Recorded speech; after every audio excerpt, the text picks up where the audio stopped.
What's going on, everyone? Lauren Sisler here with AL.com, bringing breaking news to you as Auburn is expected to hire its new head coach. According to AL.com, Bryan Harsin of Boise State expected to be the new head coach of the Auburn Tigers. And to talk about it with me now, Matt Zenitz, our SEC insider. He, along with John Talty, have been working this story for quite a while now. And just wanted to get your overall thoughts first and foremost. Not someone that was on my radar, just kind of wanted to get your thoughts on this hire and sort of the process of how you learned about this this hire as the new head coach. Yeah, so he was somebody who got mentioned actually during the course of the last couple of days as being quietly in the mix.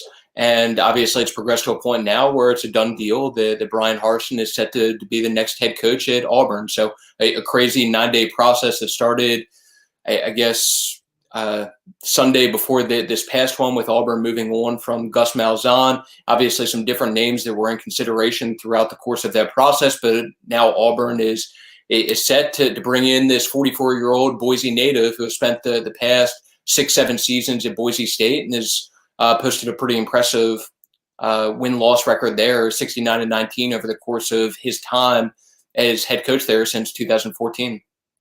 Yeah, so obviously looking at his record, as you said, 69-19 in his 7 seasons at Boise State, including 6 bowl appearances. It's also interesting to note he served as Arkansas State's head coach, replacing Gus Malzahn back in 2012, and so kind of interesting how things have unfolded. I guess just take me through the process, because obviously there was a lot of names being thrown around. Kevin Steele, obviously off the top, that kind of being, I guess a lead candidate, or at least talked about quite a bit, especially leading into and during signing day.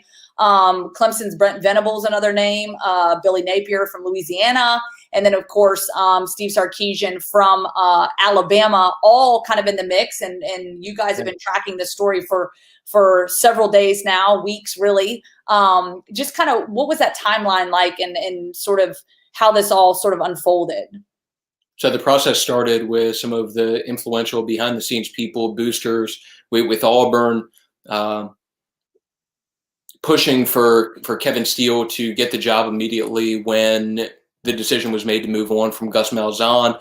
Obviously, things progressed from them making that push for Kevin to them getting some pushback from some people from an administrative perspective at Auburn, to this becoming more of a thorough search where some big name guys in the coaching world were of interest to them, including Steve Sarkisian, Tony Elliott, Brent Venables, Billy Napier, guys who there was interest in from Auburn's perspective, but a couple of those guys with Steve Sarkisian, Tony Elliott, ultimately declined interview requests. Billy Napier progressed to a point where he was offered the job, turned it down. Brent Venables, that they had communication, I guess it was as recently as yesterday morning. He ultimately decides to stay at Clemson. There was contact with Bill Clark along with some other guys, a lot of names that were out there, but settled in on Bryan Harsin. And once again, now he is set to, as you threw out the little interesting tidbit, now set to replace Gus Malzahn for a second time after doing so at Arkansas State previously when Gus had made the move to Auburn. Yeah, and looking at some of the comments here, some folks kind of, on both sides of the fence here. Some people not really familiar with Coach Harsin. He was a former Boise. What'd you say? I said that's understandable. But yeah. So to give a little bit of background on him, he was a former Boise State quarterback, replacing Chris Petersen at Boise in 2013, and then before the pandemic shortened season, and this, of course, coming from John Talty, I want to note, Harsin had never won less than 9 games at Boise State, with his best performance was being in 2014 with the Fiesta Bowl win. That was a 12-2 record. But yeah, I mean, the majority of Harsin's career has been spent at Boise State, and it's worth noting, because I'm a race fan, he loves racing. So he's always said, in the lineage and the bloodline,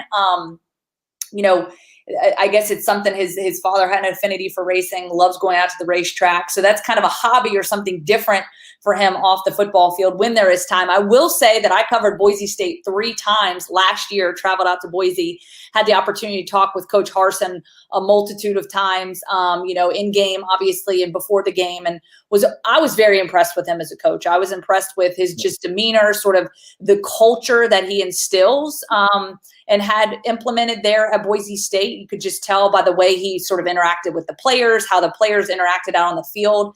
And, definitely, kind of a different deal. And I will have to say that, a guy that's been at Boise for a long time, it would be interesting to see how he handles the heat. I bring this up to people because it interests me when I go to different schools. So Boise State, 25 degrees out in Boise.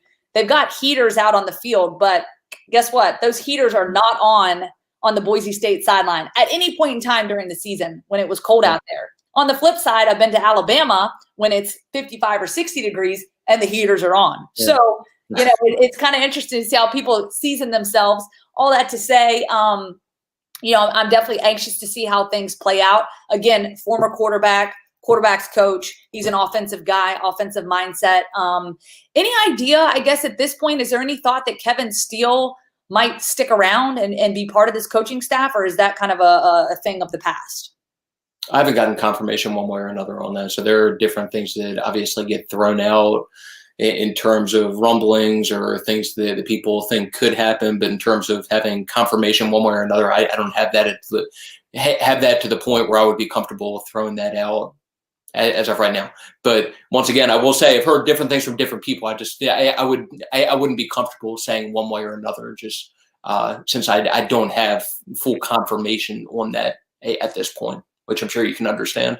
But I will say with Bryan Harsin, so it'll be interesting to see how he makes the transition to SEC now, considering his experience is in those Group of 5 conferences, and most recently, obviously, in the Mountain West. He's a Boise guy who a lot of his life, a lot of his time in football has been spent out there. We'll see how he makes the transition now to the SEC, which is a different animal compared to the Mountain West Conference. But you are getting somebody with not only head coaching experience, but a guy who's had success as a head coach. So to go along with the 69-19 overall record in terms of Mountain West competition, 45-8 in conference games since 2014. That's a pretty solid win-loss record.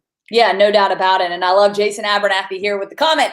Now we're going to have an orange field. Hey, well, biggest challenge yet. Hey, we'll see how he does making the transition from the blue home field or the blue turf to actually having green grass or whatever at Auburn. We'll see if that creates any sort of challenge. Yeah, no doubt about it. Hey, appreciate it, Matt Zenitz. As always, great insider information. We'll continue to track the story as more information becomes available as to when he would be introduced as the head coach, obviously terms of his deal, et cetera, et cetera. So again, thank you as always. You're awesome. Have a great evening, and we'll catch up with all of you fine folks